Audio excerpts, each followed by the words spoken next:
अगर अल्लाह किसी को अपना बेटा बनाना चाहता तो अपनी मखलूक में से जिसको चाहता मुंतखब कर लेता।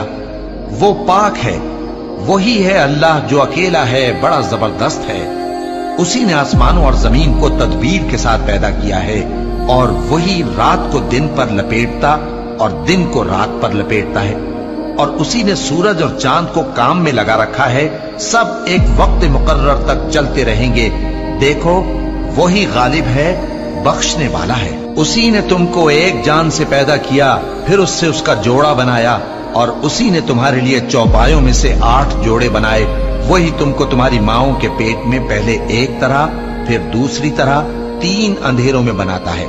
यही अल्लाह तुम्हारा परवरदिगार है, इसी की बादशाही है, इसके सिवा कोई माबूद नहीं। फिर तुम कहां बह के जाते हो?